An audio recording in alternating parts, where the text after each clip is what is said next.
یو گایز بچه‌ها، خوش اومدید به چنل من فرزاد پلی هستم و امروز میخوام آموزش نصب جی تی ای سن آندرس در موبایل رو بهتون آموزش بدم. رفقا حتما یادتون نره که کانال ما رو ساب کنید و زنگوله بغلش رو بزنید تا از ویدیوهای جدیدی که میذاریم مطلع بشید. برای نصب جی تی ای سن آندرس کافی که وارد مرورگرتون بشید و بنویسید که دانلود جی تی ای سن آندریاس و وارد سایت فارسروید بشید. همونطور که میبینید آیکون این برنامه به این شکله و پایینتر که میریم فایلی که ما باید دانلود کنیم رو میبینیم. حجم فایل تقریبا 2.5 گیگه. بعد از اینکه فایل رو دانلود کردیم روی فایل میزنیم تا نصبش کنیم. این فایل مثل فایل‌های دیگه نیازی به استخراج نداره و به صورت اپلیکیشنه و میتونیم خیلی راحت نصبش کنیم. بعد از اینکه برنامه رو نصب کردید براتون روی صفحه خودش به صورت خودکار میاد که میتونید وارد بازی شید. داخل بازی یه سری تنظیمات هست که بهتون میگم، حالا اونا رو حتما انجام بدید و یه سری بخشا رو براتون توضیح میدم. توی این قسمت ازتون یه اجازه میگیره که ما اجازه رو میدیم. براتون 3 تا گزینه میاد. از اونجایی که ما میخوایم بخش آفلاین بازی کنیم و نمیخوایم که اکانت بسازیم یا اینترنت رو وصل کنیم، روی سومین گزینه یعنی اسکیپ سیگن این میزنیم. توی این قسمت هم از شما سوال میکنه که آیا قوانین و مقررات رو میپذیرید که ما حتما باید تیکش رو بزنیم تا بتونیم وارد بازی. وارد ستینگ بازی میشیم. توی قسمت اول راجع به کنترل بازی هستش و اون دسته‌ای که شما میخوای بازی کنی یه سری قابلیت هست که شما میتونی تنظیم کنی. برای مثال میتونی که حساسیت آنالوگ تو کم و زیاد کنی و هرچی بیشتر بکنی خب میتونی که سفر رو سریعتر میچرخه و راحتتر میتونی بچرخونی. این بخش که مرتبط به گیم میشه هم شما میتونی یه سری تنظیمات رو فعال کنی. برای مثال مثل مود ترافیک رو میتونی روی کلاسیک بذاری یا بخشای دیگه و یه سری تنظیمات هستش که حالا میتونی اینا رو اعمال کنی، مثل این تنظیمات که مرتبط به فریم شما میشه و وقتی که تیک آنش رو بزنی بالاترین فریمی که اون دستگاه شما میتونه بگیره رو به شما میده.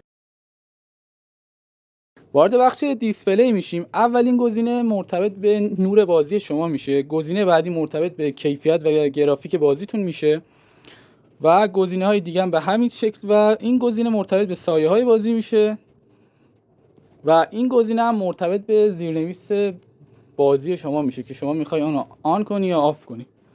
این قسمت هم مرتبط به تنظیم صدای شما میشه که میتونی حالا صدا رو کم و زیاد بکنی.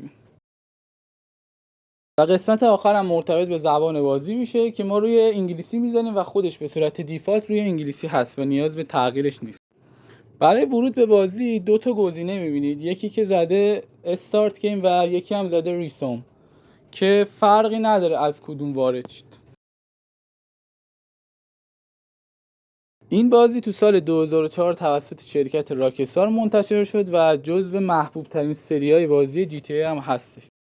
داستان این بازی راجع به شخصیتی به اسم سی جی یا کارل جانسونه که بعد چند سال برمیگرده به محل قدیمیش تا یه سری از کارها و مأموریت‌ها رو انجام بده. و این بازی اوپن ورد و جهان بازه، یعنی که شما میتونید توی دنیا بچرخی و به غیر از مأموریت‌های بازی میتونی که حالا بازی رو انجام بدی، برخلاف یه سری از بازی‌ها که فقط محدود به اون مأموریت هستن. این بازی اینجوری نیست و شما میتونی توی بازی بچرخی و کارهای مختلفی انجام بدی. داستان این بازی توی 3 شهر لوس سانتوس، سان فیرو و لوس ونتوراس هستش که شهرهای به نسبت بزرگی هم هستن و مپ به نسبت بزرگی داره این بازی. بازی جی تی ای سن آندرس به قدری محبوب شد و پرفروش شد که تقریبا میشه گفت روی تمامی کنسول‌ها عرضه شد و اولین انتشاری که داشت برای PS2 بود، اما بعدها به صورت ریمیک و نسخه‌های بازسازی برای کنسول PS3، PS4 و حتی PS5 هم منتشر شد. بازی نکته جالب دیگه هم داره، اینم اینه که شما وقتی که وارد اداره پلیس بشی یا توسط پلیس دستگیر بشی شما رو میارن به اداره پلیس و وقتی که این محیط رو بگردی وسایل جالبی میتونی پیدا کنی، مثل حالا یه تفنگی که داره که شکل شاتگان هستش و تفنگ خیلی قوی هم هستش، یا اگر یه مقدار دیگه بگردی یه دونه کلت و جلیقه ضد گلوله هم داره. توی این بازی هم سیستم تعقیب و گریز پلیس وجود داره و شما وقتی که خلاف میکنی یا یه کاری انجام میدی، بسته به اون خلاف و کارت از 1 تا 6 ستاره به تعلق میگیره. توی ستاره اول پلیسا با سلاح سرد میافتن دنبال شما. توی ستاره دوم پلیسا با اسلحه میافتن و پلیسای عادی میان. وقتی که شما 3 ستاره شی، تعداد پلیسا بیشتر میشه و با ماشینای مخصوصی میافتن دنبال شما. توی 4 ستاره هم به همین نحوه و با هلیکوپتر و ماشینای مخصوص میافتن دنبالتون و شما رو تعقیب میکنن. اما توی 6 ستاره براتون تانک میارن و اینم یه نکته جالبی که داخل بازی هستش.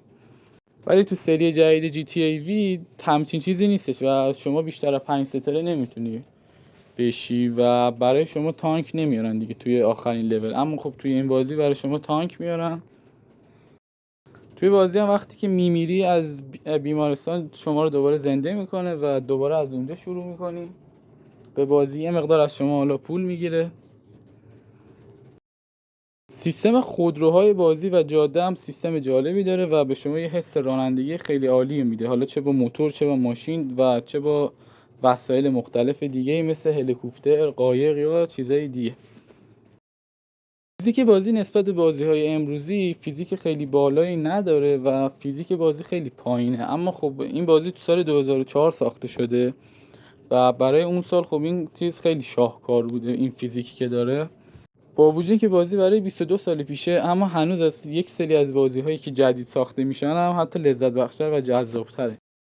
این نسخه‌ای که می‌بینید روی موبایل خیلی با کیفیت نیستش و کیفیت پایینی داره و حالا اومدن که بعدها برای کنسول PS4 و کنسول PS5 یه نسخه بازسازی شده دادن و کیفیتش خب اون به نسبت این خیلی بالاتره، ولی برای موبایل هنوز منتشر نشده و اون نسخه کلا برای سیستم و پلی استیشن است و اون نسخه هم نیاز به سیستم‌های خیلی قوی نداره که اگه میخواید که حالا رو سیستم تجربهش کنید نیاز به سیستم خیلی قوی و بالایی نداره.